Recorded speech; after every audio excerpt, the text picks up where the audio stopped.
The United Arab Emirates has confirmed hiring a company headed by Eric Prince, the billionaire founder of Blackwater. According to the New York Times, the UAE secretly signed a $529 million contract with Prince's new company, Reflex Responses, or R2, to put together an 800-member battalion of mercenaries. Documents show the force is intended to conduct special operations missions inside and outside the country, defend oil pipelines and skyscrapers from attacks, and put down internal revolts. The troops could be deployed if foreign guest workers stage revolts in labor camps, or if the UAE regime were challenged by pro-democracy protests like those sweeping the Arab world. One contract document describes, quote, crowd control operations, where the crowd is not armed with firearms but does pose a risk using improvised weapons, clubs and stones. The UAE is a close ally with the United States, and it appears the deal has received the Obama administration's support. One U.S. official told the Times, quote, the Gulf countries and the UAE in particular don't have a lot of military experience. It would make sense if they looked outside their borders for help. They might want to show that they are not to be messed with.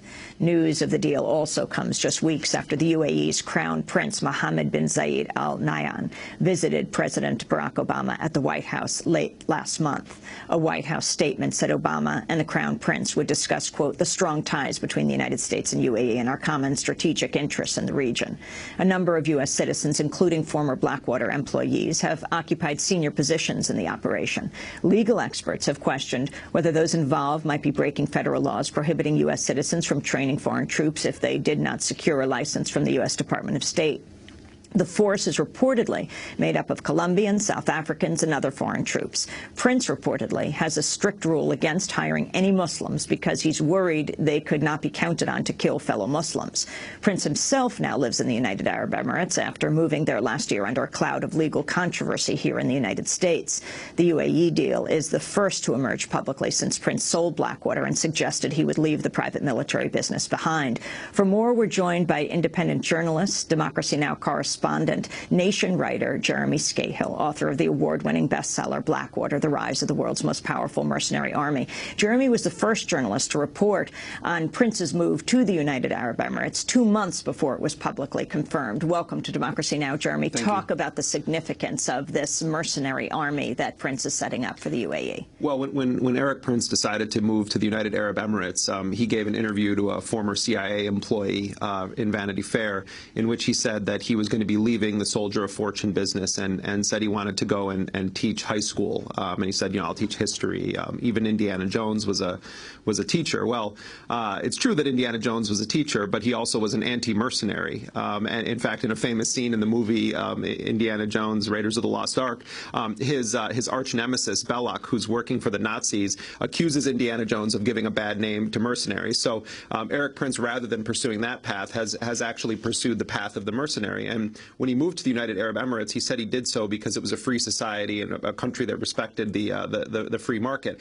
Well, it didn't take long for him to get down to business with the Crown Prince of Abu Dhabi and essentially hatched a plot to build up a mercenary army within the borders of the UAE, relying on labor from Colombia. Blackwater has a long history of working with Colombians. In fact, Blackwater paid Colombians $34 a day to operate in Iraq, and when the Colombians protested their payments, saying that they were getting less than the Bulgarians or the others that were working for Blackwater, the white soldiers, Blackwater threatened them, according to the Colombians, and wouldn't give them their passports back and said, you know, we're just going to release you out of the streets of Baghdad. And eventually the Colombians left, and they went and they assassinated the recruiter that had hired them for Blackwater. So it's ironic that Prince is using the Colombians. Now their pay has been increased to something like $150 a day.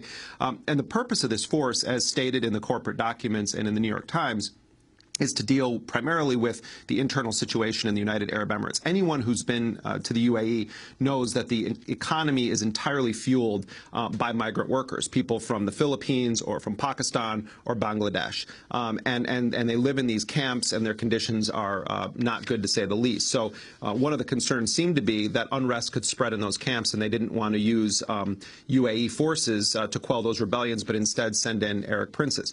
The other thing, Amy, that I think is significant about this and we reported on this on Democracy Now! A year ago. Erik Prince gave a speech in late 2009 in which he talked about the rising influence of Iran in the Middle East and talking about how the Iranians were fanning the flames of Shia revolt. The regime in Bahrain has used the justification to crack down on protesters that they're agents of Iran or that they're being influenced or supported by Iran. And Prince essentially came up with a plan in front of this audience, a military audience, for the United States to advocate quietly sending in, this is in late 2009, quietly sending in private forces run by Americans or other Westerners into countries in that region with the express purpose of confronting Iranian influence. We now know that part of the UAE's arrangement with Erik Prince was aimed precisely at that. So this seems like it's been something in the works for some time. I spoke to Representative Jan Schakowsky earlier this week, who of course is on the Permanent Select Committee on Intelligence and has been the most ferocious congressional critic of Blackwater. And she's raising some very serious questions about whether Erik Prince obtained the necessary license to export these types of services to a foreign country. You have to have a license, what's called an ITAR license, from the State Department that says, hey, this former Navy SEAL who has had access to top secret information from the United States actually is authorized to conduct these services.